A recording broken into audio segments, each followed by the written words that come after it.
اور اپنے ناظرین کو بتا رہے ہیں، کہا گیا کہ انصاف کے تمام تقاضے پورے کیے گئے ہیں۔ یہ کیس بہت واضح تھا، عین ممکن ہے کہ یہ جرمانہ بھی نہیں بھریں گے اور مزید سزاؤں کے مرتکب ہوں گے۔ 9 مئی کے کیسز آنا بھی باقی ہیں۔ آج انصاف کا بول بالا ہوا ہے۔ آج میں یہ کہوں گا پی ٹی آئی کے چاہنے والوں سے کہ آپ نے گھبرانا نہیں ہے۔ اس طرح کی گفتگو کی گئی ہے۔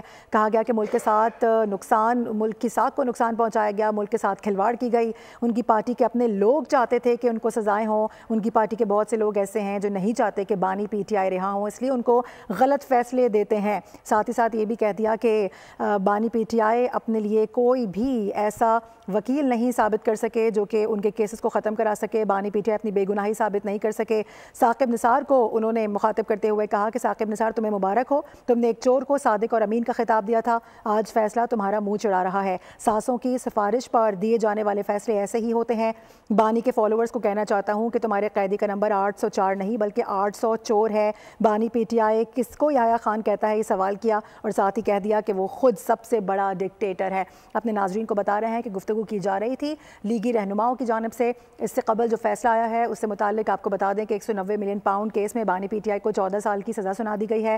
احتساب عدالت کے جج ناصر جاوید رانا نے اس کیس کا فیصلہ سنایا ہے جو کہ پہلے سے محفوظ کیا گیا تھا اور کچھ روز قبل یہ فیصلہ آنا تھا، لیکن 3 بار اس کی کارروائی کو ملتوی کیا گیا۔ کیس کا جو فیصلہ آنا تھا اس کو مؤخر کیا گیا اور آج بالآخر صبح یہ فیصلہ سنا دیا گیا ہے۔ بشرا بی بی کو 7 سال کی قید اور ساتھ ساتھ 5 لاکھ کا جرمانہ بھی کر دیا گیا ہے۔ بانی پی ٹی آئی پر 10 لاکھ روپے کا جرمانہ عائد کیا گیا ہے۔ اس کے ساتھ ساتھ اہم ڈیولپمنٹ یہ بھی ہوئی ہے کہ جو بانی پی ٹی آئی کی اہلیہ ہیں بشرا بی بی، وہ اب تک رہا تھیں۔ مختلف کیسز میں ان کی ضمانتیں ہو چکی تھیں اور ان کے رہائی کے پروانے جاری ہو چکے تھے، لیکن یہ کہا جا رہا تھا کہ اس کیس میں ایک بار پھر سے گرفتاری ہو سکتی ہے، تو وہی ہم نے دیکھا بھی کہ باقاعدہ طور پر ان کو کمرہ عدالت سے یا احاطہ عدالت سے گرفتار کر لیا گیا۔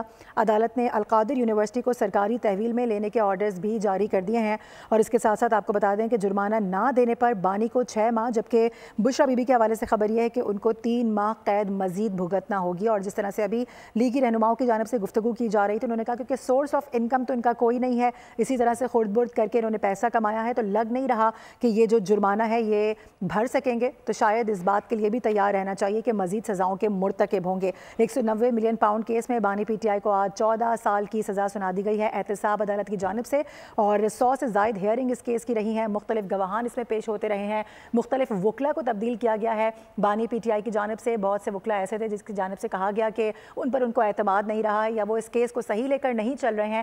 تمام تر کوششیں کرنے کے باوجود بھی آخرکار فیصلہ وہی آیا جو کہ اکارڈنگ ٹو دا لا ہے، جو لا کہتا ہے، جو قانون کہتا ہے، اور یہ اس وقت دیکھا جا سکتا ہے۔ مختصر فیصلہ جاری کیا گیا تھا جس کی کاپی دیکھی جا سکتی ہے باقاعدہ طور پر۔ تمام تر اس میں وضاحت دی گئی ہے کہ کیا کیا وجوہات تھیں، کون کون سی ایسی شقیں تھیں، کون کون سی ایسی چیزیں تھیں جن کو سامنے رکھتے ہوئے، مد نظر رکھتے ہوئے یہ اہم فیصلہ آج سنایا گیا ہے۔ اور ساتھ ساتھ آپ کو یہ بھی بتا دیں کہ اس نہ صرف فیصلہ سنایا گیا، گرفتاری ہوئی، بلکہ جرمانے بھی عائد کیے گئے ہیں دونوں پر، یعنی بانی پی ٹی آئی پر اور ان کی اہلیہ بشرا بی بی پر۔ اور اس کے ساتھ ساتھ خبر یہ بھی ہے کہ فرح شہزادی اور زلفی بخاری کو بھی اشتہاری قرار دے دیا گیا ہے، کیونکہ اس کیس میں کس طرح سے معاونت کی گئی، کس طرح سے فائدہ اٹھایا گیا اس کیس سے متعلق، تو اس میں بھی ان کو اشتہاری قرار دے دیا گیا ہے۔ لیکن چونکہ وہ ملک میں موجود نہیں ہیں، تو احسن اقبال صاحب جب بول نیوز سے خصوصی گفتگو کر رہے تھے تو انہوں نے اس حوالے سے کہا کہ ہم انٹرپول سے رابطے میں ہیں اور ہم کوشش کر رہے ہیں کہ اس حوالے سے بھی کچھ کیا جا سکے، اور کوشش کر رہے ہیں کہ ان کو ملک میں لا کر باقاعدہ طور پر سزائیں دی جائیں۔